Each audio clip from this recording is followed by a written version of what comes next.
سین ہے، پہنچ گئی تھی۔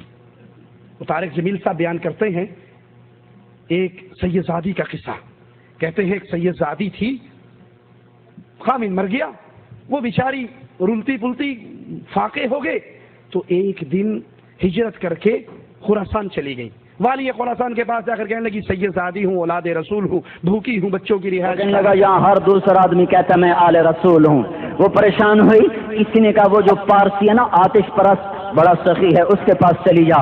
اس کو جا کر بتایا میں آل رسول میں سے ہوں اور میں پردیسی ہوں، مجھے ایک دو رات کا ٹھکانہ چاہیے جب تک کہ میں اپنا کوئی روزگار نہ بنا لوں۔ یہ خراسان سو گئے تو خواب دیکھتے ہیں کہ میں جنت میں پہنچ گیا، ایک بہت خوبصورت قصر ہے، محل ہے، اس کے سامنے کھڑا ہوں اور اس کے دروازے پر رسول اللہ صلی اللہ علیہ وسلم کھڑے۔ میں نے پوچھا اللہ کے نبی یہ گھر کس، یہ محل کس کا؟ کہا ایک مسلمان کا۔ کہا میں بھی تو مسلمان ہوں یا رسول اللہ صلی اللہ علیہ وسلم۔ کہا تو گواہ لے کر آ کہ تو مسلمان ہے؟ رات میری بیٹی تیرے پاس آئی تھی اور تجھ سے کھانا مانگا تھا تو تو نے کہا تھا سیدزادی ہونے پر گواہی لے کر آ، اب تو مسلمان ہونے پر گواہی لے کے آ۔ یہ ہڑبڑا کر اٹھا کہ تو بڑا ظلم ہو گیا۔ لوگوں سے پوچھا وہ عورت کہاں گئی؟ کہا پارسی کے گھر۔ صبح صبح جا کے دھم دھم اس کا دروازہ پیٹا، وہ باہر نکلا۔ کہا جو مانگتا ہے مانگ لے، یہ مجھے واپس کر دے، یہ خانوادہ رسول مجھے دے دے۔ کہا حضرت بن دیکھے سودا کر لیتا، لیکن اب دیکھ چکا ہوں، اب سودا نہیں ہو سکتا۔ کہا کیا مطلب؟ کہا جو خواب آپ دیکھ رہے تھے وہی میں دیکھ رہا تھا۔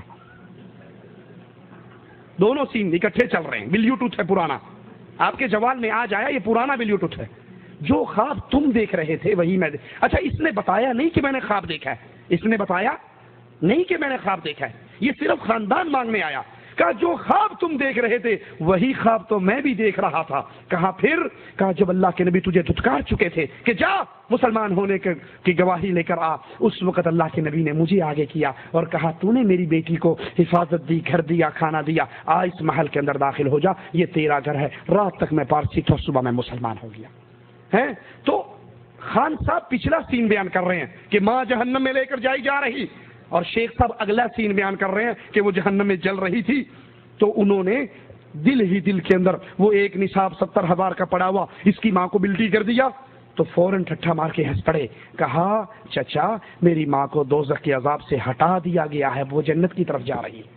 یہی عقیدہ علم غیب کا کہ ہمارے پیروں کو، ہمارے بزرگوں کو، ہمارے بڑوں کو اس دنیا میں رہتے ہوئے ساری باتوں کا علم ہو جاتا ہے۔ جنت جہنم ان کے سامنے، کائنات کو اپنے ناخن کے اس انگوٹھے میں دیکھتے ہیں، ہر چیز کا انہیں علم ہے، جو ہونا ہے اس کا بھی علم ہے، جو ہو چکا ہے اس کا بھی علم ہے، جو ہونے والا ہے اس کا بھی علم ہے۔ اور رسول اللہ صلی اللہ علیہ وسلم کے پاس 70 قاری مانگ کے لے جانے والے لے جاتے ہیں، انہیں شہید کر دیا جاتا ہے، تو نبی کو یہ علم غیب کیوں نہ ہوا؟ لا حول ولا قوة الا باللہ۔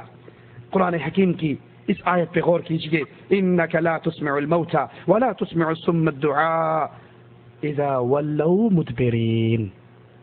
اے نبی کریم لا تسمع الموتى، آپ مردوں کو نہیں سنا سکتے، آپ بہروں کو بھی نہیں سنا سکتے جب وہ پیٹھ پھیر کر واپس چلے جائیں۔ یہ قرآن کا فیصلہ ہے، اپنے نبی سے اعلان کروایا ہے۔ لیکن ملفوظات احمد رضا خان بریلوی صفحہ نمبر 89 صفحہ پر بیان فرماتے ہیں، کوئی سوال کرتا ہے مرید کو بعد وفات شیخ قبر پر کس طرح ادب کرنا چاہیے؟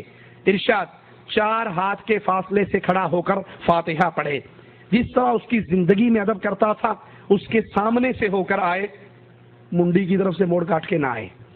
کیوں؟ کیا فائدہ ہوگا؟ کہا جب سامنے سے آئے گا مردے کو دیکھنے میں آسانی رہے گی کون آ رہی ہے، اور اگر پیچھے سے آئے گا اس کو مڑ کر دیکھنا پڑے گا اور تکلیف ہو گئی۔ ابے مٹی سے کھائی ہوئی گردن مڑے گا ٹوٹ بھی جائے گی، اس لیے مہربانی کرو جب جاؤ سامنے سے آیا کرو۔ کہا سامنے سے جاؤ، مردے کو دیکھنے میں آسانی رہتی ہے، اس کو گردن موڑنے کی ضرورت نہیں رہتی۔ ایک بزرگ کا انتقال ہوا، اس کی صاحبزادی روزانہ قبر پہ حاضر ہوتی، تلاوت قرآن کرتی، کچھ مدت کے بعد وہ جوش جاتا رہا۔ ایک روز حاضر ہوئی، خواب میں دیکھا اور انہوں نے کہا ایسا نہ کرو، میرے سامنے آ کر کھڑی ہو جاؤ تاکہ میں جی بھر کر تمہیں دیکھ لوں، پھر میرے لیے دعائے رحمت کرو، پھر چلی جاؤ۔ ایک بی بی نے مرنے کے بعد اپنے بیٹے کو خواب میں آ کر کہا میرا کفن ایسا خراب ہے کہ مجھے اپنے ساتھیوں سے شرم آتی ہے، پرسوں فلاں آدمی آ رہا ہے۔ لا حول ولا قوة الا باللہ۔